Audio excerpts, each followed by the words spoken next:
여러분 안녕하십니까. 문재인 대통령이 취임 후 네 번째 신년 기자회견을 했습니다.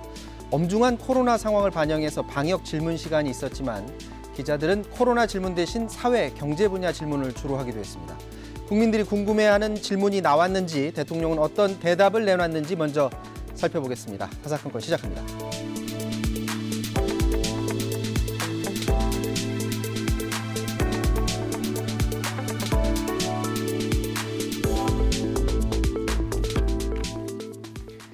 네, 여의도 사사건건 오늘은 강훈식 민주당 의원, 최영두 국민의힘 의원 나오셨습니다. 안녕하십니까? 네, 안녕하세요. 네, 안녕하세요. 네. 자, 오전에 신년 기자회견이 있었습니다. 여러 가지 주제를 놓고 2시간 동안 진행이 됐는데 먼저 사면 관련한 발언부터 들어보시고 이 조목조목 한번 따져보도록 하겠습니다. 먼저 들어보도록 하겠습니다. 지금은 사면을 말할 때가 아니다라는 생각입니다. 그 국정농단이나 권력형 비리로 국가적 피해가 막심했습니다. 그 선고가 끝나자마자 돌아서서 사면을 말하는 것은 저는 비록 사면이 대통령의 권한이긴 하지만 대통령을 비롯해서 정치인들에게 그렇게 말할 수 있는 권리는 없다고, 하물며 과거의 잘못을 부정하고 또 재판 결과를 인정하지 않는 차원에서 사면을 요구하는 이런 움직임에 대해서는 국민들의 상식이 용납하지 않을 것이라 생각하고, 국민들이 사면에 공감하지 않는다면 이 사면이 통합의 그 방안이 될 수 없다고 생각합니다. 자, 그동안 국민의힘 의원들 저희 프로그램에 나와서 대통령과 교감이 없었다면 이낙연 대표가 전직 두 대통령에 대한 사면 관련 발언을 하지 않았을 것이다라는 부분을 지적을 했는데, 오늘 대통령은 지금은 그거를 말할 때가 아니다, 국민들과의 어떤 공감대가 중요하다, 이런 말을 해서 어느 정도의 선긋기로 보여지는데 어떻게 평가하십니까? 그렇지, 뭐 이낙연 대표가 사면 이야기 꺼냈다가 사면 초과에 처했다는 이야기 말씀을 네. 드렸었는데, 그 최근에 보도가 나오지 않았습니까? 모 씨가 또 중간에서 이야기를 꺼냈고 뭐 대통령과의 교감이 없지 않았겠죠. 왜냐하면 이낙연 총리도 법대를 나오신 분이고 또 오랫동안 정치를 해오신 분이기 때문에 이런 이야기를 섣불리 꺼내기 어려웠을 겁니다. 그런데 뭐 이 사면이라는 것은 오늘 대통령도 말씀하셨지만 대통령의 특권입니다. 대통령이 결심해야 될 사안이고 그거는 누구한테 미룰 사안이 아닙니다. 그 대통령의 이 사면이라는 것은 보통 이 사면을 할 때는 정적들을 보통 사면합니다. 그러니까 자기 편을 사면하면 칭찬할 사람이 아무도 없겠죠.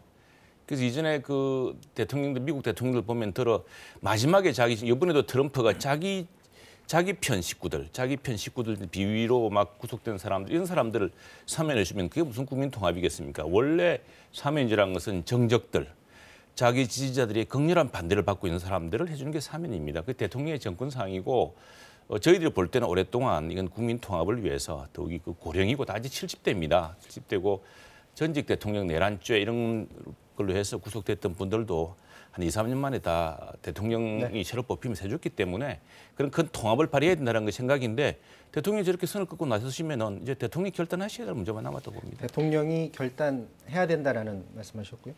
오늘 대통령이 과거의 잘못을 부정하고 또 재판 결과를 인정하지 않는 태도에 대해서 국민들이 용납하지 않을 거다라고 얘기를 했는데, 그럼 역으로 만약에 전직 대통령이 만약에 그걸 인정을 하고 사과를 한다면 그 이후에는, 그 시점에서부터는 논의가 가능하다고 보시는 건가요? 네, 뭐 그건 이전에도 말씀드렸던 것 같은데요. 한 2주 전에도 이게 처음에 나왔을 때 일부 야당 인사들의 발언에 대해서 제가 약간 지적하면서 저렇게 하면 오히려 국민들이 반감이 더 클 거라고 하는 말씀을 지적드린 바 있었던 것 같습니다. 네. 근데 지금 이제 오늘 크게 보면 대통령의 신년 기자회견은 제가 볼 땐 갈등 관리와 국난 극복의 의지를 보여준 자리다. 저는 이렇게 봅니다. 네. 근데 갈등 관리라는 것은 결국은 연초에 말했던 회복과 포용, 어쨌든 그리고 나아가서 이제 도약, 국난 극복이라는 건 도약이라고 크게 보는데요. 그러니까 뭐 윤석열 총장과 법무부 장관, 추미애 법무부 장관의 갈등 문제라든지 또 부동산 문제, 국민들이 많이 힘들어하고 있는 문제에 대해서, 또 대북 문제에 대해서 비교적 솔직하게 아쉬운 것들은 잘못한 것은 잘못했다고 이야기를 했었던 것 같고요. 그리고 그런 것들에 더 이상 갈등을 만들지 않겠다라는 전체적 기조를 갖고 계십니다. 그럼에도 불구하고 전직 대통령 사면에 대해서는 원칙적인 이야기를 하신 거예요. 그리고 이것은 지금 국민들의 정서에 맞닿아 있는 말씀을 하신 거라고 보여지고요. 그래서 어쨌든 당사자를 포함한 어쨌든 그분들에 대한 진정한 사과가 국민들의 먹히고 또 국민들의 공감대가 형성돼야지 국민들로부터 위임받은 대통령의 사면권도 활용할 수 있다라는 것을 애둘러 말씀하신 거다. 저는 이렇게 판단 들었습니다. 자, 양당 지도부의 지금 입장도 들어볼 수가 있었는데요. 당초에 이 사면 검토 발언을 했던 이낙연 민주당 대표 비롯해서 국민의힘 원내대표까지 한번 입장 들어보도록 하겠습니다. 신년 기자회견이니까 지금 막 진행 중인데도 보셨는지 간단하게. 네, 대통령님의 뜻을 존중합니다. 사형 관련 얘기도 네, 방금 제가 말씀드렸죠. 사면은 대통령의 고유 권한인데 국민 통합을 위해서 결단해야 될 문제지 이런저런 정치적 고려로 오래 끌 일은 아니라고 보고 있습니다. 1월 1일 날 여당 대표가 사면을 건의하겠다고 해서 촉발된 문제입니다. 이걸 오래 끈다든지 이런저런 조건을 붙이면 사면 본래의 목적과 취지에서 어긋나는 그런 일이 된다고 보고 있습니다. 신속한 사면이 필요하다 이렇게 보고 있습니다. 자, 이 사면에 이어서 또 관심을 받았던 부분이 바로 이 추미애 장관과 어떤 갈등을 빚었던 윤석열 검찰총장 관련해서 문재인 대통령이 여기에 대해서도 입장을 밝혔습니다. 듣고 말씀 나누도록 하겠습니다. 윤석열 총장에 대해서는 여러 가지 평가들이 있지만 저는 뭐 저의 평가를 한마디로 말씀드리면 그냥 문재인 정부의 검찰총장이다. 그렇게 말씀드리고 싶습니다. 그리고 윤석열 총장이 뭐 정치를 염두에 두고 정치할 생각을 하면서 지금 검찰총장 역할을 하고 있다고 생각하지 않습니다. 자, 문 대통령이 사실은 이전에 징계안에 대해서도 이제 도장을 찍었었는데 이제는 확실하게 이제 말을 하네요. 현 정부의 검찰총장이다라는 거예요. 그러니까 끝까지 안고 같이 가겠다라는 것으로 해석을 하면 될까요? 네, 아니 그리고 임기 보장에 대한 이야기도 있었고요. 네. 그리고 오히려 저는 저 한마디가 함축적으로 들어가 있었다고 보는데요. 문재인 정부의 검찰총장이다. 윤석열 검찰총장은 네. 이 부분이 가장 핵심적으로 들어가 있다고 봅니다. 그리고 저 기자회견 전반에서 말씀하신 것처럼 검찰개혁이라는 숙제를 좀 하고 있는 모습, 또 그것이 어려운 부분에 대한 법무부와 검찰 사이의 어떤 충돌들의 모습에 대해서도 이야기가 돼서 크게 아까 제가 말씀드린 것처럼 이제 그런 소모적인 논쟁을 그만하자라는 대통령의 말씀이 포함돼 있다. 검찰 개혁은 개혁대로로 좀 진행하면서 또 동시에 오늘 여러 가지 조사에 대한 이야기들도 질의가 있었는데요. 검찰이 하고 있는 조사에 대해서도 그게 무슨 정치적 고려가 있다고 생각하지 않는다라고 대통령이 오히려 선을 그었습니다. 그리고 그런 부분들은 야당도 계속 그렇게 해달라고 요청했던 것들도 충분히 반영한 것이 아닌가라고 저는 생각이 듭니다. 또 이제 윤석열 총장의 어떤 정치 참여 부분에 대해서도 문재인 대통령이 방금 전에 말을 했는데 정치할 생각을 하면서 검찰총장직을 지금 하는 것으로 보지 않는다라고 얘기를 했는데 확실하게 윤 총장에 대해서도 메시지를 준 것으로 보여지고 어떻게 보십니까? 그렇죠. 우리도 그렇게 생각합니다. 윤 총장이 정치하려고 그렇게 지금 하겠습니까? 이제 검찰의 독립, 검찰의 중립성을 위해서 저렇게 하고 있는 것이죠. 근데 이 대통령 오늘 말씀을 듣고 보니까 지난 국회 때 여당은 대통령하고 교감도 없이 막 이렇게 막 하셨던 것 같아요. 윤석열 총장은 누구라고 말은 못하지만 대통령으로부터 확실하게 자리를 지키라는 뜻을 받았다라고 했지 않습니까? 네. 오늘 보니까 그 말씀이 맞는데, 그러니까 사실은 이제 문재인 대통령도 윤석열 총장이 오히려 치적이자 자산이 될 수 있다. 검찰총장으로서 중립성을 지켜주고. 근데 진작 그랬어야죠. 온 나라를 흔들어 놓고 추미애 장관을 무법부 장관으로 만들어서 폭주기관차로 해서 온 나라를 이렇게 뒤흔들어 놓고 뒤늦게 이렇게 말씀하시면은 너무 만시지탄이라고 생각합니다. 그래서 이제 그리고 윤석열 총장에 대해서는 저희 야당도 그렇게 생각하고 대통령과 인식이 같은 대목은 이겁니다. 저희들은 윤 총장이 추미애 장관을 필두로 한 여당 일부 그리고 청와대 일부가 이 권력 수사하는 걸 못마땅히 해서 몰아내기 위해서 끝없이 흔들지 않았습니까? 이제 그걸 지키기 위해서 내가 물러나면 검찰 중립도 무너지고 또 이 정말 살아있는 권력을 수사하는 검찰의 본연의 임무도 이제는 영원히 오점으로 남게 된다는 그것 때문에 저는 저렇게 하고 있다고 생각을 합니다. 그래서 그렇게 멋있는 국민 검찰총장으로 남아 있으면은 우리 정치에 그게 더 큰 기여라고 생각합니다. 근데 네. 그것인데 그걸 가지고서 여당이 공연히 의미 부여하고 비자금을 정치 자금에 썼니 안 했니 이렇게 하다 보니까 사건이 커진 거 아니겠습니까? 뭐 요즘 들어서는 윤석열 총장의 뭐 대선 출마론 이런 얘기는 많이 이제 가라앉은 것 같은데 어쨌거나 임기를 끝까지 지킬지도 한번 지켜봐야 될 것 같습니다. 자, 앞선 두 가지 주제 다음으로 국민들이 관심을 많이 가진 주제가 바로 부동산 관련 대책입니다. 과연 부동산 관련해서 대통령이 어떤 얘기를 내놓을지 궁금했는데 한번 들어보도록 하겠습니다. 기존의 투기를 억제하는 기조는 그대로 유지하면서 부동산 공급에 있어서 특단의 대책을 마련하려고 합니다. 수도권 특히 서울 시내에서 공공재개발 그리고 또 역세권 개발 그리고 또 신규 택지의 가감한 개발 등을 통해서 시장이 예상하는 수준을 훨씬 뛰어넘는 그런 부동산의 공급을 특별하게 늘림으로써 이 공급이 부족하다는 것에 대한 국민들의 불안을 일거에 해소하자라는 것에 목적을 두고 있습니다. 자, 대통령이 공급 확대를 지금 강조를 많이 합니다. 그런데 이제 기자 질문도 있었는데 왜 그러면 그 공급 부분을 지금 와서 강조를 하느냐. 애초에 정권 처음 들어왔을 때부터 같이 병행해 왔으면 지난해 같은 혼란은 오지 않았을 것 아니냐라는 그런 의문도 드는데. 저희가 정권 초에 실제로도 박근혜 정부 때부터 이제 이어져서 왔던 걸 생각해 보면 네. 박근혜 대통령이 그때 빚내서라도 집 사라고 그랬습니다. 그것은 이제 실제로 시장의 물량이 충분하다라는 파악이 연장선상에 있었다라고 좀 보여지고요. 그리고 네. 실제로 저도 국토교통위원을 4년 하면서 그 당시에 모든 지표들은 물량은 많았다는 것입니다.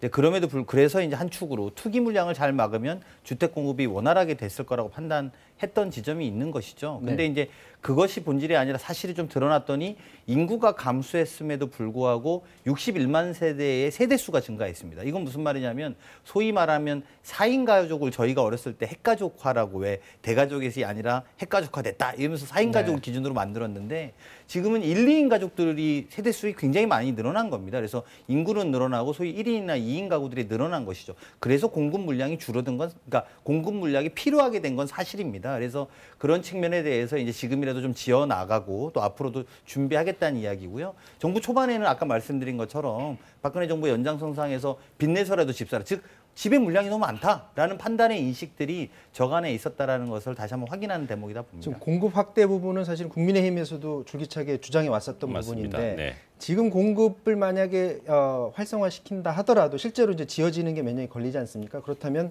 당장 뭐 올해 저 공급 자체가 되는 건 아니지만 어쨌거나 수요자들한테 어떤 신호를 줘서 효과를 볼 수 있다고 보시나요? 맞습니다. 지금 그 대통령을 말씀 매우 혼란스러웠는데 우선에 이런 말씀도 하셨어요. 우리 정부 들어서 공급 물량이 늘었다 그랬는데 지금 조금 전에 앵커도 말씀하셨지만 현 정부 들어서 공급 물량이 는 게 아니고 지난 정부의 공급 물량을 준비했던 겁니다. 왜냐하면 주택 공급이라는 것은 몇 년 시간이 걸리기 때문에. 근데 이전 정부는 왜 그랬냐 그러면은 바로 1인 가구의 증가 이런 현상을 미리 인구학적 특성을 알고 있었기 때문입니다. 근데 이 야당 이야기라면 죽으라고 듣지 않고 그냥 청개구리처럼 반대로 하지 않습니까? 이 정부가.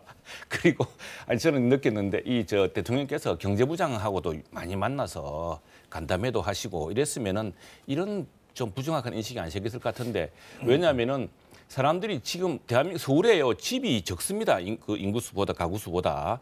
그리고 1인 가구의 증가 때문에 그 사람들이 새 집을 원합니다. 여기 아파트 여의도 아파트 많지만은 지금 눈 오면은 전부 그냥 차들이 쌓여가지고 얼어붙지 않습니까? 그래서 지하 주차장을 원하고 새 집을 원합니다. 그런 수요가 다 있는데 이 정부 들어서는 공급을 하지 않겠다는 신호를 확실히 주고 규제를 딱 이렇게 하니까 저희들이요 우리 보통 시장주의라 그러니까 시장을 맹신한다 그러는데 시장을 좋아하는 게 아니고 시장을 무서워합니다. 이 신호가 잘못 가면은 그냥 사람들이 이 정부 말 듣고는 큰일 나겠다 싶어서 전부 집을 사지 않습니까? 그런 것처럼 지금 결국에는 야당 말만 좀 충실히 듣고 지난번에 부동산 뭐 대책법 만들 때도 우리 야당 대안이 있었거든요. 같이 들었으면 같이 풀 수 있는 문제를 그런 문제가 있습니다. 아니 근데 그 사실관계가 좀 달라서요. 이후에도 이제 우리 최 의원님도 좀 확인해 보시면 되는데 그 그 박근혜 정부 때는 공급 물량이 많지는 않았어요. 그게 지금 와서 공급이 되고 있는 건 아니고요. 그때 계획했던 물량 그리고 이 정부에 들어와서 계획했던 물량을 비교해 보면 이 정부 물량이 훨씬 많습니다. 그리고 그때 정부에서 물량이 이미 많았었어요. 시장이 아까 말씀드린 것처럼. 그래서 빚내서라도 집을 사라라고 대통령도 독려를 한 겁니다. 왜냐하면 그게 너무 물량이 많아서 가격이 폭락할 경우에 경제에 미치는 영향이 있었거든요. 그래서 지금보다는 물량 공급은 없었다는 건 사실관계가 좀 다르다는 그건 말씀입니다. 통계가 있으니까 한번 예, 비교해 확인해 봅시다. 보시면 될 예. 것 같습니다. 그래서 이제 변창흠 신임 장관이 이미 뭐 여러 차례 얘기를 했습니다. 지하철역 주변의 그 저층 건물을 고층 아파트로 해서 공급 물량을 확대하는 쪽으로 그렇게 방향을 잡은 것 같은데 그런 방향은 좀 효과를 볼 수 있을 거라고 보십니까? 우리 김정인 비대위원장하고 당에서 이렇게 이야기했지만 사실 최근에 도시주택의 가장 기본은 직주 근접입니다. 직장하고 주택하고 너무 멀어서는 안 되고 그래서 용적률 같은 걸 높여서 지금 서울시의 주택 공급이 많이 부족했던 것은 박원순 시장 때 용적률을 많이 제한했기 때문입니다. 용적률이 법적으로 허용 가능한 범위인데도 공급이라는 것이 근데 재개발이 붐이 늘어나면 이 집값 오르지 않을까 싶어서 규제를 하는 바람에 물량이 줄고 이랬는데 그 이미 우리 정책에 많이 반영되어 있는 것이죠. 젊은 사람들한테 직장 가까이에 좋은 주택을 많이 주는 거 이것이야말로 가장 좋은 정책이죠. 네, 어떻게 보십니까? 네, 변창흠 장관의 임명 자체가 그런 시그널과 메시지였다. 즉 LH 사장 출신의 국토부 장관이라는 것은 이미 공급을 해보겠다는 거고요. 그리고 네.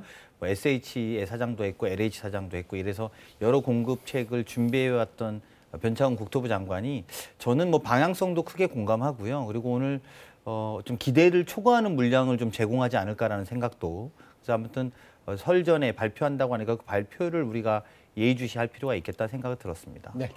자, 이어서 백신 얘기해 보도록 하겠습니다. 코로나 방역 관련해서 질문을 해달라라고 기자들한테 요청을 했는데 기자들이 다른 질문을 주로 많이 하긴 했었습니다.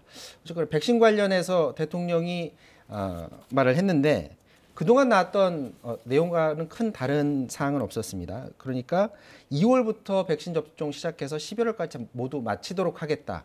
그동안 방역 당국에서 했던 말이긴 한데 이제 문제는 국민들이 과연 적극적으로 접종에 응하느냐 부분인데 KBS에서 최근 여론조사를 했었는데 10명 중 7명은 신중하게 접종을 받도록 하겠다라는 그런 입장이에요. 그러니까 아무리 백신이 빨리 들어오더라도 지금 국민들 입장에서는 부작용이 검증된 상태에서 나는 받고 싶다라는 그런 의견들이 지금 많은 상황이거든요. 그러니까 빨리 지금부터 서둘러서 한다고 하더라도 그게 과연 효과가 있을까라는 부분이 의문이 드는데 어떻게 보세요? 이 조사와 달리요. 갤럽 글로벌이 지난 12월 달에 조사한 게 있습니다. 갤럽 네. 조사가 있습니다. 공식적으로 나와 있습니다. 지금 이 조사와 달리 전체적으로 전 세계적으로 백신에 대해서 이 백신이 과학입니다. 우리가 질병과 전염병을 극복해 온 것은 바로 이 과학과 의학의 발전 때문이고 독감도 그렇고 폴리오도 그렇고 근데 이제 최근 들어서 갑자기 백신의 위험성 같은 게 부각되는 뉴스가 나오고 네. 또 질문을 어떻게 했냐에 따르겠지만 당시에 12월 달에 나온 갤럽 글로벌 조사를 보면은 우리 국민의 87%가 백신 접종하겠다는 뜻을 보였습니다. 그리고 전 세계적으로도 한 70~80% 이상 되고요. 이제 오늘 대통령도 좀 말씀하신 것 중에 잘한 것은 내가 먼저 백신 맞겠다고 하신 거는 정말 좋은 행동이고 저도 백신 먼저 주면 제가 맞겠습니다. 이 백신이라는 것은 과학의 사물이기 때문에 지금 오늘 노르웨이인가 북구에서 나왔는데 그 고령자들이 전부 고령자였습니다. 기저질환이 심하신 분이었고 그래 우리 독감 백신도 들어 부작용이 나지 않습니까? 근데 어떤 질문하는 방식이냐에 따른데 선진 각국이라든가 여러 세계 각국 심지어 후진국조차도 이 국민의 자유와 생업의 를 제한을 해서가 아니라 영업 시간을 제한하고 금지 업종을 제한해서가 아니라 결국 코로나를 극복하는 가장 확실한 과학적 방법은 백신이라고 나와 있기 때문에 그리고 부작용이라는 것도 각국에서 임상 실험을 하고 마지막으로 하지 않습니까? FDA에서 하고 우리는 식약처에서 하고 한 뒤에 다 나오는 것이기 때문에 그 질문을 부작용이 있는데 누가 맞으려고 하겠습니까? 부작용이 없다는 것을 정부가 확실하게 인정을 해줘야죠. 네. 네. 자, 오늘 방송을 대통령의 기자회견 보면서 저는 이 부분에 대한 지금까지 이제 야당에 빨리 확보해라 이런 부분에 대한 설명이 좀 된 것 같아요. 그러니까 크게 대통령님 말씀은 두 가지로 제가 볼 때 정리해 보면 하나는 이게 일단 확인이 되지 않은 그러니까 백신이 만들어도 보통 10년 정도 걸리고 최소한 5년 정도 걸리는데 1년 만에 만드는 백신에 대한 안정성을 우리 식약처가 충분히 검토했다. 이런 네. 지점이 하나 있었고요. 두 번째는 이것만 하나 가지고 믿을 수 있는 게 아니라 여러 가지 제약사에서 만들고 있는 백신들을 매트릭스 구도로 만들었기 때문에 더욱더 안전하다 이런 게 초점이 있었던 것 같습니다. 그래서 초반에 좀 늦어졌던 부분에 대한 설명이 좀 되지 않았나 저는 이렇게 좀 해석할 수 있을 거라고 보여지고요. 그리고 그러니만큼 그런 자신감을 가지고 우리가 좀 믿고 맞자 이런 취지의 말씀이 있었고 또 오히려 지금은 저렇게 저는 뭐 저렇게 많은 분들이 불안해할 수도 있다고 생각합니다. 하지만 반대로 우리 정부가 그만큼 방금 말씀드린 것처럼 안정성 그리고 신뢰성들을 확보했다라는 대통령 말씀이니만큼 대통령부터 맞는다고도 말씀하셨고요. 그래서 같이 믿고 맞는 분위기를 만들어 나가는 게 더 중요하겠다. 그래서 집단 면역을 형성해서 빨리 이 코로나의 방역을 넘어가는 것이 중요하다. 그래서 크게 또 대통령 말씀 중에 방역, 그래서 백신, 그리고 치료제까지 이 세 박자를 가지고 돌파하겠다는 의지를 볼 수 있었다. 저는 이런 생각이 들었습니다. 자, 이어서 나왔던 주제가 뭐였었냐면 코로나 양극화 해소 관련 방안입니다. 이익공유제 얘기 민주당에서 먼저 나왔었던 얘기인데 역시 민주당에서 해왔던 얘기랑 비슷한 얘기를 했습니다.